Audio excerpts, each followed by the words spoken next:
Hello everyone, welcome to Guidely. I hope आप लोग जैब exams के प्रिपरेशन अच्छे से कर रहे होंगे। अब आपका 9th को आरबीडब्ल्यूएम का पेपर है, तो उससे पहले आपको भी पता है कि मैं आरबीडब्ल्यूएम का इम्पोर्टेंट सीरीज लेकर आई हूँ। जो लोग भी अभी तक इस सीरीज को नहीं देख रहे हैं, प्लेलिस्ट में जाकर के इसको आप देखें। यहाँ पर मैं सिर्फ इम्पोर्टेंट कॉन्सेप्ट्स जो एग्जाम पॉइंट ऑफ व्यू से काफी ज्यादा इंपॉर्टेंट होने वाला है, उसी को मैं लेकर आती हूँ। छोटा सा वीडियो होता है ये, जिसमें मैं आपको कॉन्सेप्ट्स बताती हूँ, उसके बाद एक क्वेश्चन मैं कराती हूँ और एक क्वेश्चन मैं आप लोगों से पूछती हूँ कि आप कमेंट सेक्शंस में इसका जवाब दें। तो गाइस, जो लोग भी यहाँ पर नए हैं और जिन्होंने भी अभी तक हमारे यूट्यूब चैनल को सब्सक्राइब नहीं किया है, सब्सक्राइब कर ले ताकि आपको चीजों की टाइमली नोटिफिकेशंस मिलती रहे। तो चलिए स्टार्ट करते हैं। तो बिफोर प्रोसीडिंग अहेड, यानी कि हम चैप्टर 4 ब्रांच प्रॉफिटेबिलिटी का पार्ट 1 देखें। ये 2 पार्ट में आएगा, तो ये हमारा पार्ट 1 है। इससे पहले जो मैंने प्रीवियस सेशन में आपसे एक क्वेश्चन पूछा था, उसका जवाब मैं यहाँ पर दे देती हूँ। काफी सारे लोगों ने जवाब दिए हैं, वेरी गुड गाइज। इसी तरीके से प्रिपरेशंस करते रहे आप लोग एग्जाम्स की। मेरा क्वेश्चन था, which of the following is a feature of retail banking. अब आपसे रिटेल बैंकिंग का फीचर पूछा गया था। 4 ऑप्शन थे आपके पास, higher NPA, small number of customers, diversified risk and none of the above. तो क्या होता है इसका करेक्ट आंसर? तो इसका करेक्ट आंसर था ऑप्शन नंबर सी, यानी कि diversified risk is a feature of retail banking. अब मैंने आपको बहुत अच्छे से बताया था, मैंने आपको retail banking and corporate banking के बीच का यहाँ पर डिफरेंस भी बताया था, और उसमें मैंने बताया था कि डाइवर्सिफाइड रिस्क कैसे होता है, रिस्क कैसे स्प्रेड होता है। तो जिन लोगों ने भी नहीं देखा है, जाकर सबसे पहले उसको देखें, फिर इस क्वेश्चन को यहाँ पर अटेम्प्ट करेंगे। आगे चलते हैं और आज हम बात करेंगे ब्रांच प्रॉफिटेबिलिटी की। तो प्रॉफिट का क्या मतलब होता है? प्रॉफिट का मतलब होता है जो भी हमारा सेल हुआ है, जब हम उसमें से या रेवेन्यू में से अपने एक्सपेंसेस को माइनस कर देते हैं, उसके बाद जो अमाउंट हमारे पास बचता है उसे हम क्या बोलते हैं? प्रॉफिट बोलते हैं। जैसे मान लीजिए यहाँ पर राम जी हैं और राम जी ने आज 1000 रुपए की सेल की। अब इसमें से कुछ खर्चे हुए होंगे, मान लीजिए इंग्रेडिएंट्स वगैरह में इनका खर्चा वर्चा कुछ हो गया होगा, तो मान लीजिए इन्होंने 200 रुपीज का खर्चा किया, तो इनके पास जो अभी बचा 800, ये क्या हुआ? इनकी ये प्रॉफिट हो गई। तो इसको हम प्रॉफिट बोलते हैं। प्रॉफिटेबिलिटी क्या होता है? प्रॉफिटेबिलिटी का मतलब होता है कितनी वेल तरीके से आप अपने प्रॉफिट का यूटिलाइज कर रहे हैं, कि अपने बैंक्स की अच्छी तरीके से आप इनकम कर सके और इनकी प्रॉफिटेबिलिटी को इंक्रीज कर सके, उसे हम प्रॉफिटेबिलिटी ही बोलते हैं। कैसे? एग्जाम्पल से इसको समझिए। मान लीजिए एक पर्सन ए है और दूसरा पर्सन बी है, दोनों की कॉफी की दुकान है, ठीक है। अब एक ने पूरे दिन भर में 1000 रुपए की सेल कर ली कॉफी की, और बी ने भी 1000 रुपए की, दोनों ने सेम की सेल की। अब क्या हुआ? जो हमारा ए था पार्टनर, उसने क्या किया? इंग्रेडिएंट्स वगैरह जो कॉफी में लगते हैं, उसमें इनका खर्चा हुआ 500 रुपीज का। बी का खर्चा हो गया इंग्रेडिएंट्स में 800 रुपीज का, ठीक है। तो टोटल इनके पास जो प्रॉफिट बचता है, ये 500 रुपीज का ए के पास बचा और 200 रुपीज का बी के पास बचा। अब आप यहाँ पर एक चीज देखेंगे, ए की जो प्रॉफिट थी, यानी ए ने जो पूरे दिन भर में सेल किया था, अब उस प्रॉफिट को उसने इतनी अच्छी तरीके से, इतनी वेल तरीके से यूटिलाइज किया कि इसको एंड में 500 रुपीज का इनकम हुआ। यानी कि ये अपना जो भी इनका प्रॉफिट था, उससे भी आप देखेंगे अच्छा खासा यहाँ पर प्रॉफिटेबिलिटी को जनरेट कर पाए। अगर मैं बी की बात करूं, तो यहाँ पर इनको जितने का सेल, जितने का इनको प्रॉफिट हुआ था, उसमें से आप देखेंगे सिर्फ 200 रुपए ये बचा पाए हैं। तो आप देखेंगे कि ए जो है बहुत वेल तरीके से अपने प्रॉफिट, बिजनेस के प्रॉफिट्स का यूज कर रही है इंक्रीज करने के लिए, ज्यादा से ज्यादा एसेट्स को, ज्यादा से ज्यादा इनकम को, और बी यहीं पे आप देखेंगे तो अच्छी तरीके से यहाँ पर यूटिलाइज नहीं कर पा रही है अपने प्रॉफिट्स को, ठीक है। तो ये होता है प्रॉफिटेबिलिटी। प्रॉफिट हमेशा एब्सोल्यूट नंबर में होता है, मतलब कि आप देखेंगे एग्जैक्ट अमाउंट कितना प्रॉफिट हुआ, तो 10,000 का प्रॉफिट हुआ, 20,000 का प्रॉफिट हुआ, 500 रुपए का प्रॉफिट हमेशा एक एब्सोल्यूट नंबर में होता है। प्रॉफिटेबिलिटी में हम हमेशा कंपेयर करते हैं। अब मैंने आपको अभी कंपेयर करके दिखाया कि हमें प्रॉफिट अगर 1000 रुपए का हुआ, तो उसको मैंने कितने अच्छी तरीके से यूटिलाइज किया कि हम इससे और भी ज्यादा प्रॉफिटेबिलिटी कमा सके और भी ज्यादा इनकम कमा सके, ठीक है। तो हमेशा हम प्रॉफिटेबिलिटी में क्या करते हैं? कंपैरिजन करते हैं, ठीक है। तो ये था आपका 2 इंपॉर्टेंट कॉन्सेप्ट। अब आगे चलते हैं और अब हम लेवल्स ऑफ प्रॉफिटेबिलिटी के बारे में जानेंगे। तो 3 लेवल्स होते हैं प्रॉफिटेबिलिटी के। किसी भी बैंक, किसी भी बिजनेस का अगर आपको प्रॉफिटेबिलिटी निकालना है तो कैसे निकालेंगे? तो पहला होता है ग्रॉस प्रॉफिट। ग्रॉस प्रॉफिट को कैसे निकालते हैं? जब भी हमारा रेवेन्यू में से जितने भी हमारे कॉस्ट ऑफ गुड्स सोल्ड होते हैं उनको माइनस कर दे तो ग्रॉस प्रॉफिट निकल के आता है। यानी कि मान लीजिए रेवेन्यू यानी कि सेल आपका, जो मैंने अभी आपको कॉफी का एग्जांपल दिया 1000 रुपए की सेल की, और इसके इंग्रेडिएंट्स वगैरह खरीदने में कॉस्ट ऑफ गुड सोल्ड का मतलब होता है इस सामान को पर्टिकुलर बनाने में आपके कितने खर्चे हुए।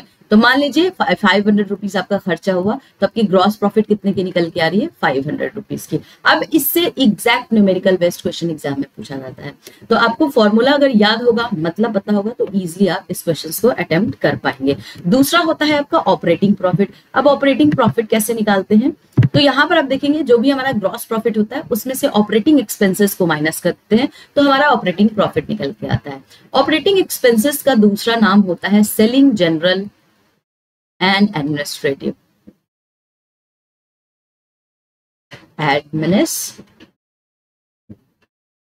कॉस्ट। ठीक है। अब एग्जाम में आपको कंफ्यूज करने के लिए क्या करेंगे, ऑपरेटिंग एक्सपेंसेस की जगह SG&A लिख के दे देंगे। तो घबराना नहीं है, दोनों ही सेम चीज है। ठीक है। Operating cost, operating expenses and SG&A तीनों सेम ही चीज है। तो ग्रॉस प्रॉफिट आपको पता है कैसे निकालते हैं। अब ग्रॉस प्रॉफिट में से बोल रहा है ऑपरेटिंग एक्सपेंसेस। ये क्या होता है? जो भी आपके day to day banking activities होती है उसमें जितने भी खर्चे होते हैं, जैसे कि आपका सैलरी हो गया, इलेक्ट्रिसिटी बिल हो गई, रेंट हो गया, ठीक है, ये सब क्या है? ऑपरेटिंग एक्सपेंसेस होते हैं। तो अगर आप उसको माइनस कर देते हो तो आपके बिजनेस या आपके बैंक की ऑपरेटिंग प्रॉफिट निकल के आ जाती है। ठीक है।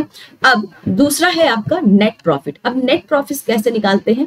तो आपको पता है ऑपरेटिंग प्रॉफिट कैसे निकालते हैं। अब उस ऑपरेटिंग प्रॉफिट में से जितने भी इंटरेस्ट एक्सपेंसेस हैं और टैक्सेस है, अगर हम सारी चीजों को माइनस करते हैं तो हमारा नेट प्रॉफिट निकल के आ जाता है। तो अब इस तीनों से रिलेटेड आपके प्रीवियस ईयर में पेपर आ रखे हैं, क्वेश्चंस आ रखे हैं और आने वाले टाइम में भी आएंगे।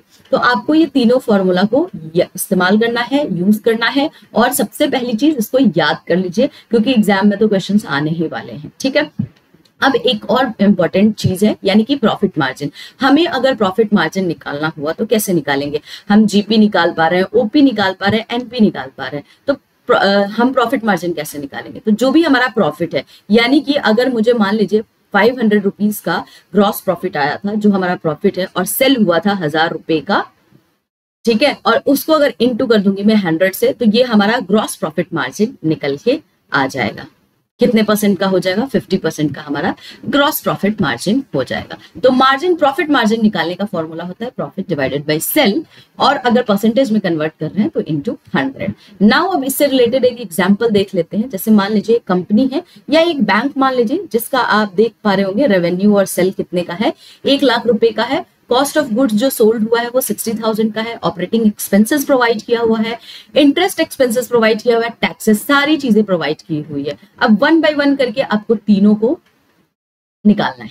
तो ग्रॉस प्रॉफिट अगर मुझे निकालना होगा तो क्या करना होगा? जो भी मेरा सेल है उसमें से मैं माइनस कर दूंगी कॉस्ट ऑफ गुड्स को, तो कितना निकल के आएगा?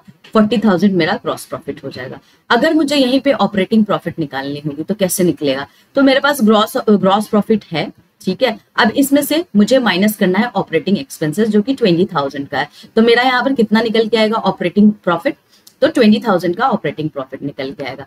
तीसरा सवाल था नेट प्रॉफिट कैसे निकालते हैं। तो मुझे पता है ऑपरेटिंग प्रॉफिट 20,000 का है। अब इसमें से जितने भी इंटरेस्ट और एक्सपेंसेस है उसको अगर मैं माइनस कर दूं, यानी कि 5,000 आपका इंटरेस्ट है एंड टैक्सेस आपके लगे हैं 2,000 रुपीज को, दोनों को ऐड करके माइनस कर दीजिए, यानी कि 7K है यहाँ पे, तो हमारा 13K करेक्ट आंसर हो जाएगा। अब आप देखेंगे सेम चीज यहाँ पर आपके लिए मैंने निकाल के लिख दिया है, ताकि आप लोग एक बार वीडियो को पॉज करेंगे और इसको खुद से सॉल्व करेंगे। जो भी न्यूमेरिकल मैं आपको सॉल्व कराती हूँ खुद से घर पे एक बार ट्राई करें इसको सॉल्व करने की। बहुत ही आसान है, लेंथी नहीं है, जो आपसे होगा नहीं, बहुत ही इजी है, आराम से हो जाएगा।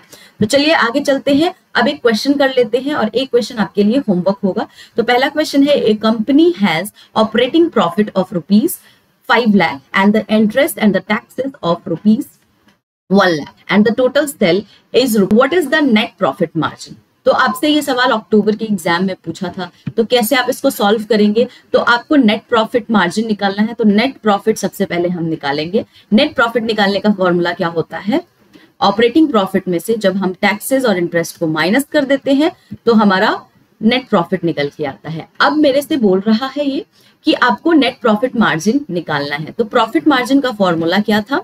तो प्रॉफिट डिवाइडेड बाय हमारे जो सेल्स थे, ठीक है, सेल भी दे रखा है, प्रॉफिट मेरे को 4 लाख का हुआ है, इसके अलावा मैं इसको इससे डिवाइड कर दूंगी और इनटू कर दूंगी इसको 100 से, ठीक है, तो ये परसेंटेज में कन्वर्ट हो जाएगा। तो क्या होगा इसका करेक्ट आंसर? इसको आप खुद सॉल्व करेंगे तो ऑप्शन सी 20% हमारा यहाँ पर क्या हो जाएगा? करेक्ट आंसर हो जाएगा, ठीक है। तो इस तरीके से आपसे क्वेश्चंस पूछे जाते हैं, तो आपको ये पता होना चाहिए कि इसको कैसे सॉल्व करना है। नेक्स्ट क्वेश्चन आप लोगों के लिए होमवर्क है। If company A has ₹1 crore in sales and a COGS of ₹60 lakh, तो फाइंड द ग्रॉस प्रॉफिट। बड़ा बेसिक सा सवाल पूछा गया है गाइस यहाँ पे, 30%, 40%, 50% एंड 60%। तो क्या होगा इसका करेक्ट आंसर? ये अक्टूबर के पेपर में आपका आया हुआ है, तो कमेंट सेक्शंस में आप लोग इस सवाल का जवाब देंगे। गाइस एक्टिवली पार्टिसिपेट करें, एग्जाम पॉइंट ऑफ व्यू से बहुत ज्यादा इंपॉर्टेंट होने वाला है ये सीरीज। तो आई होप आप लोग इस सीरीज को काफी ज्यादा एंजॉय कर रहे हो।